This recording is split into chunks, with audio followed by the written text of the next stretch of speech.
ओम शांति। 1/3/2022 की मुरली है। आज 1 तारीख है। आज शिवरात्रि है और शिवरात्रि के दिन परमात्मा इस धरती पर अवतरित होते हैं और परमात्मा कहते हैं, मीठे बच्चे, तुम्हें अपनी तकदीर हीरे जैसी बनानी है। पुरुषार्थ कर बाप से स्वर्ग का वर्षा पूरा पूरा लेना है। प्रश्न है, कौन सा राज बुद्धि में अगर युक्ति युक्त बैठ जाए तो अपार खुशी रहेगी? उत्तर है ड्रामा का। इस ड्रामा में हर एक्टर को अविनाशी पार्ट मिला है जो बजाना ही है। अंडरलाइन, हर एक आत्मा को अपना अपना पार्ट अविनाशी मिला है। वो चाहे न चाहे उसको वो बजाना ही है। कोई का भी पार्ट घिसता व मिटता नहीं, बनी बनाई बन रही है। इसमें हेर फेर भी नहीं हो सकता। कल्प पूरा होगा तो फिर से वही part second by second repeat होगा। ये गुह्य बातें, ये गुह्य राज जो युक्ति युक्त बुद्धि में बैठे तो खुशी रहे, नहीं तो मूंझते हैं। बाबा कहते, बच्चे मूंझो नहीं, बाप में निश्चय रख, पूरा वर्षा लेने का पुरुषार्थ करो। गीत है, तुम्हें पाके हमने सारा जहान पा लिया, जमी तो जमी आसमान पा लिया। ओम शांति। मीठे मीठे ईश्वरीय बच्चों ने गीत सुना। ड्रामा अनुसार समझ में आता है कि तुम अभी बने हो ईश्वर के बच्चे। ईश्वर से तुम स्वर्ग का मालिक बनने आए हो अथवा स्वराज्य लेने आए हो। नरक के मनुष्य मात्र तो यह जानते ही नहीं कि स्वर्ग क्या होता है। तुम तो जानते हो बाबा स्वर्ग की स्थापना कर रहे हैं, रावण फिर नरक की स्थापना करता है। तुम जानते हो हम बाबा से स्वर्ग की राजाई ले रहे हैं।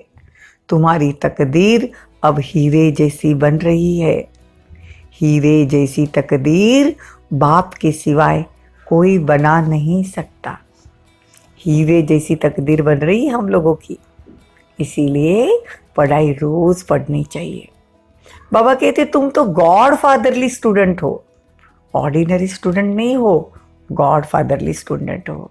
गॉड फादर द्वारा स्वर्ग का वर्षा पा रहे हो, फिर बाबा को भूलते क्यों हो? ये बाबा को समझ में नहीं आता है। बाबा को समझ में नहीं आता है कि बच्चे भगवान को कैसे भूल जाते हैं, अपने बाप को कैसे भूल सकते हैं। बाबा कहते, तूफान तो बहुत आएंगे, तब क्या बिगड़ मेहनत तुमको स्वर्ग का मालिक बना देंगे? तूफान तो आएंगे ना, पेपर लेंगे, निश्चय बुद्धि है या नहीं, बाबा जैसा कहते वैसा हम करते या नहीं, श्रीमत के बिना मनमत पर चलते हैं क्या? तूफान तो आएंगे, लेकिन बाबा कहते बिगर मेहनत स्वर्ग के मालिक बन जाएंगे क्या? बाप समझाते हैं, मैं कालों का काल हूँ, मैं सबको वापस ले जाने आया हूँ। मैं रूहानी पंडा बनकर आया हूँ, तुमको ले जाऊंगा, नई दुनिया के लिए तुमको पढ़ा रहा हूँ। अभी तुम जानते हो हम बाबा से वर्षा लेने आए हैं, याद करते ही है हे पतित पावन आओ। तो जरूर संगम पर आना पड़ेगा। अभी तुम जानते हो हम यहाँ क्यों आते हैं, क्या लेने आए हैं। तुम कहेंगे हम बाबा से वर्षा लेने आए हैं, हम राजयोग सीख रहे हैं। कल्प कल्प वर्षा लेते हैं फिर गवाते हैं। अभी पुरुषार्थ करना है, पूरी नॉलेज लेकर औरों को देनी भी है, नहीं तो वृद्धि कैसे होगी। गीत कितना अच्छा है, इसका अर्थ भी तुम बच्चे समझते हो। कौन सा गीत था? तुम्हें पाके हमने सारा जहान पा लिया। गीत कितना मीठा है, तुम्हारे दिल से लगता है बाबा आपसे हम ऐसा राज्य लेते हैं जो कोई लूट न सके। यह है अविनाशी वर्षा, जो अविनाशी बाप से मिलता है। उसका पाठ कभी घिसा पिटा नहीं रहता है। बाबा कहते बनी बनाई बन रही है, इसमें कोई अदली बदली नहीं हो सकता। कितना वंडरफुल ड्रामा है ना। इतनी छोटी सी आत्मा में इतना अविनाशी पार्ट भरा हुआ है, कल्प पूरा होगा तो फिर से ऐसे पार्ट रिपीट करेंगे, सेकेंड बाय सेकेंड वैसे ही पास होगा। ड्रामा को भी पूरा युक्ति से समझना है। कई इन बातों में मूंझते हैं। पहले बाप में निश्चय होना चाहिए, बाप से जरूर वर्षा मिलना चाहिए। बाबा को लिखते हैं, हम प्रबंध कर सकते हैं, मुझे कोई वस्तु में ममत्व नहीं, ये सब कुछ ईश्वर अर्थ है। अब आप राय दो, मैं भी लिखता हूं, बल आपस में राय करो। जहां अच्छी लोकेलिटी हो वहां सेंटर खोलो। हिम्मते बच्चे तो मदते बाप। बाप कितना खुश होता है, दिल समझता है कि ऐसा दान तो अच्छा है। बहुतों को कौड़ी से हीरे जैसा बनाना, ये बड़े ते बड़े हॉस्पिटल भी है तो कॉलेज भी है। सिर्फ 3 पैर पृथ्वी के चाहिए। कितनी सहज रीति बाबा कौड़ी से हीरे जैसा बनाते हैं। बाबा रहते देखो कितना साधारण है। कहाँ आए, कोई राजा के पास क्यों नहीं आए। कहते मैं साधारण बूढ़े तन में आता हूँ, इसने ही 84 जन्म एक्यूरेट लिए है। सतयुग का प्रिंस फिर इसको ही बनाता हूँ। इनका नाम भी रखता हूँ श्याम सुंदर। बच्चे इसका मतलब समझते हैं। श्याम कब और सुंदर कब। सुंदर सतयुग में, सतयुग त्रेता में सुंदर, और द्वापर कलयुग में वही आत्मा श्याम बन जाती है। जगन्नाथ के मंदिर में देखो शक्ल ऐसी दिखाते हैं जैसे अफ्रीकन लोग हो। भगवान का चित्र भी इतना काला बना देते हैं। श्याम और सुंदर, वही नारायण को कितना सुंदर बनाते हैं। कहाँ लक्ष्मी ऐसी दिखाते हैं। अब वंडर लगता है मनुष्य की बुद्धि कैसे हो गई है। बाबा ही सत्य मत देते हैं अपने साथ मिलने के लिए। बाकी तो यज्ञ तप दान पुण्य आदि करते हैं, मुफ्त में पैसा बर्बाद करते हैं। फिर क्यों कहते हैं पतित पावन आओ, याद क्यों करते हैं। एक तरफ कहते हैं भगवान को आप आओ, और एक तरफ कहते हैं कि दान पुण्य करने से भगवान मिलता है, गंगा स्नान करने से पाप धुलते हैं। बाबा कहते हैं अभी तुम मोस्ट बिलीवर्ड लकी सितारे नरक स्वर्ग को जान गए हो। बाबा कहते सतगुरु एक बाप है, वही पतित पावन है जिसको तुम बुलाते हो। निराकार को ही बुलाते हो ना, जिसको तुम ज्ञान का सागर कहते हो।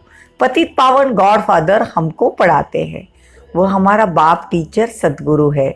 इसमें गुटखा खाने की कोई बात नहीं। अपनी रचना को भी संभालनी है, गृहस्थ व्यवहार को भी संभालना है।